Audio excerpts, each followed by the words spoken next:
یہ پہلے بھی طالب فساد رہے ہیں اور بہت سی باتوں میں تمہارے لیے الٹ پھیر کرتے رہے ہیں، یہاں تک کہ حق آ پہنچا اور اللہ کا حکم غالب ہوا اور وہ برا مانتے ہی رہ گئے۔ اور ان میں کوئی ایسا بھی ہے جو کہتا ہے کہ مجھے تو اجازت ہی دیجیے اور آفت میں نہ ڈالیے۔ دیکھو یہ آفت میں پڑ گئے ہیں اور دوزخ سب کافروں کو گھیرے ہوئے ہے۔ اے پیغمبر، اگر تم کو آسائش حاصل ہوتی ہے تو ان کو بری لگتی ہے، اور اگر تم پر کوئی مشکل آ پڑتی ہے تو کہتے ہیں کہ ہم نے اپنا کام پہلے ہی درست کر لیا تھا، اور خوشیاں مناتے لوٹ جاتے ہیں۔ کہہ دو کہ ہم کو کوئی مصیبت نہیں پہنچ سکتی بجز اس کے جو اللہ نے ہمارے لیے لکھ دی ہو، وہی ہمارا کارساز ہے، اور مومنوں کو تو اللہ ہی پر بھروسہ رکھنا چاہیے۔ کہہ دو کہ تم ہمارے حق میں دو بھلائیوں میں سے ایک کے منتظر ہو، اور ہم تمہارے حق میں اس بات کے منتظر ہیں کہ اللہ یا تو اپنے پاس سے تم پر کوئی عذاب نازل کرے یا ہمارے ہاتھوں سے تمہیں عذاب دلوائے، سو تم بھی انتظار کرو، ہم بھی تمہارے ساتھ انتظار کرتے ہیں۔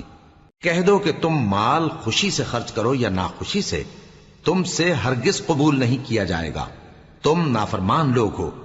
اور ان کے خرچ کیے ہوئے مالوں کے قبول ہونے سے کوئی چیز مانے نہیں ہوتی سوائے اس کے کہ انہوں نے اللہ سے اور اس کے رسول سے کفر کیا، اور نماز کو آتے ہیں تو سست و کاہل ہو کر، اور خرچ کرتے ہیں تو ناخوشی سے۔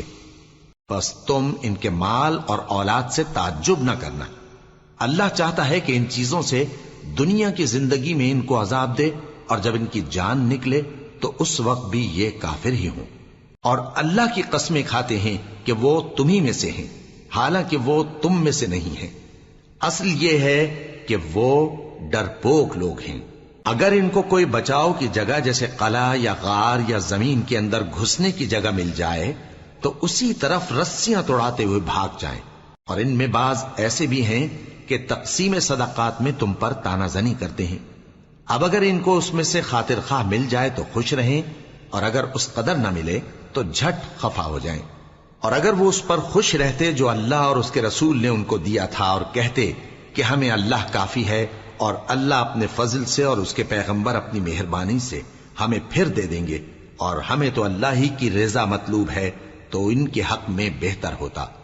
صدقات یعنی زکوٰۃ و خیرات تو مفلسوں اور ناداروں اور کارکنان صدقات کا حق ہے،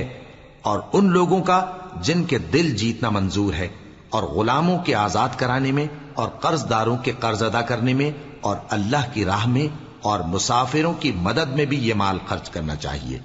یہ مصارف اللہ کی طرف سے مقرر کر دیے گئے ہیں، اور اللہ جاننے والا ہے، حکمت والا ہے۔